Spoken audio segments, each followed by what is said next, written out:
Hey BookTube, I'm doing another tag video. I'm catching up on all the tags I was tagged in, so here we go again. And so this tag was by Bad is Rad 2.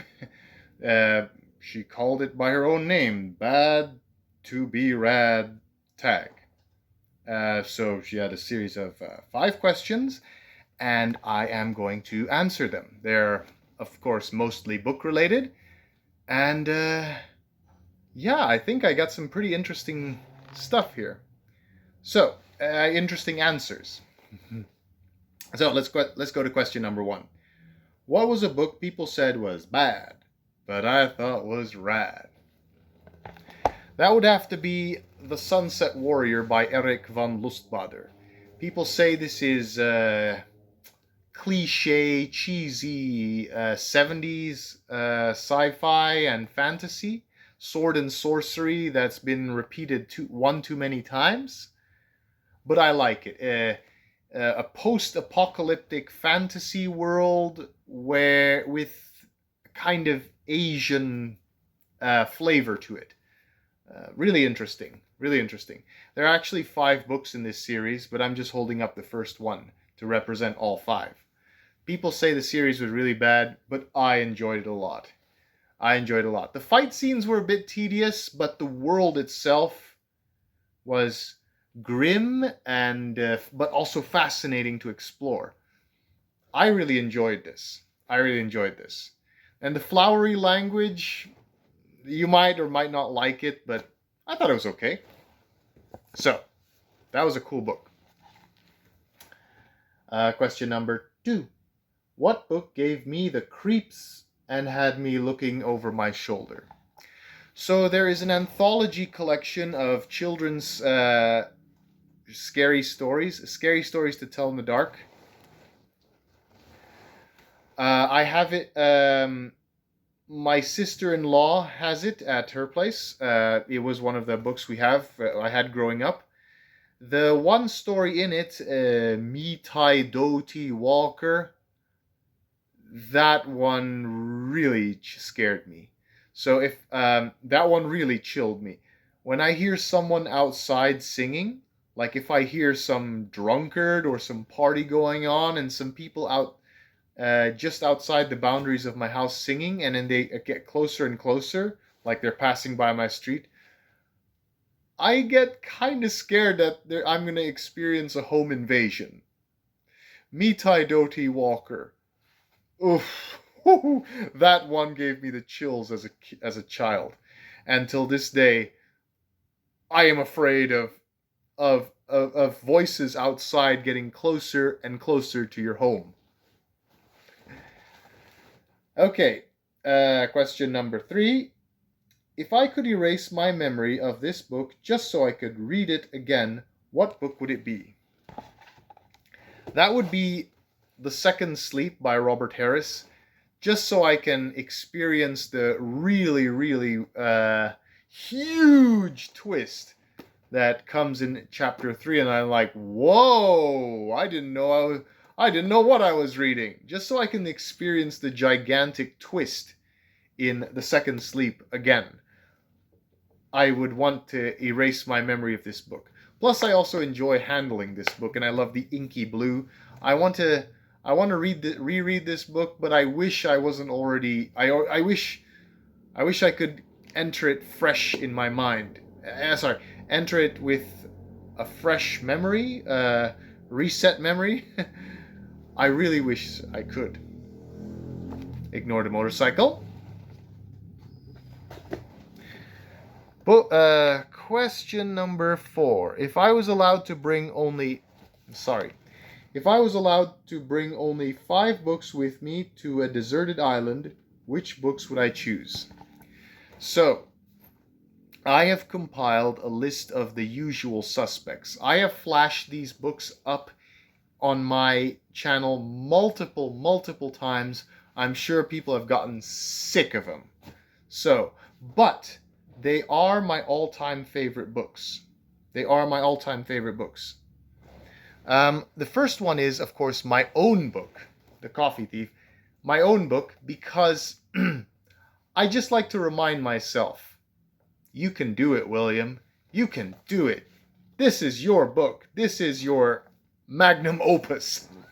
This is what people will remember you for. So I've written other books as well, but this one's my favorite. So my own book, just so I can remind myself, William, you're awesome. Second book is based on my favorite computer game of all time, Myst, where people are transported to different worlds by touching panels on books. But the Myst video game, I was a huge fan of it in the 90s. And this is a bind-up of the 3 books that the creators of that game wrote. It's actually part of my read what you bookmark challenge. I'm currently on book 2, and I plan on reading book 3 as well. I haven't started book 3. Started my reread rather. So this is actually a reread. Next up, my favorite dystopia and science fiction novel of all time, which is a book series, and I'm going to hold up the first one as a representative of the series as a whole. David Wingrove's Zhongguo series, or in other words, Middle Kingdom series. This is a world where China in the future has conquered the entire planet and set up one gigantic city, hive-like city-state. The entire planet covered in one really big city. Sort of like Coruscant, except this is like a hive where you're in a series of corridors and everything. And it's ruled by 7 emperors. So, awesome sci-fi book. Awesome dystopia. That's 3. 4, my all-time favorite book. And I'm sure you guys are gotten sick of seeing this one. Musashi by Eiji Yoshikawa. Which is the early life of the Ronin and samurai warrior of 17th century Japan from 1600 to 1612. This is his rise to fame as a swordsman in that time period. And it's my all-time favorite book because it's so poetic, it's so beautifully written. I can only imagine what Japanese readers get to read. This is a translation. So if the translation is this good, could you imagine what the Japanese get to read? And finally, the Urantia book. This is the biggest book I've ever read, and it's my favorite spiritual / religious text. This one is the one that I was mildly impressed by, saying, "Oh yeah, this makes more sense than any of those other holy books." I'm not here to preach. I'm not here to talk about the salvation of your soul. I'm just saying this worked for me, and it's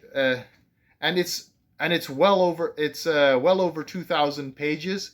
So this one will give me a lot of reading material if I was stuck on a desert island. This would give me maybe over a year of reading. All right. Question number 5. What is my favorite color? And if it was a flavor, what would it taste like? You might have guessed already from my YouTube handle and from the shirt I'm wearing. My favorite color is orange. And orange would be sweet with a hint of sour. There is such thing as sour oranges. So life is sweet. Life is beautiful. Embrace life. The power of positive thinking. Sunshine. I'd like to pursue positivity, even though I'm very often a glum person myself.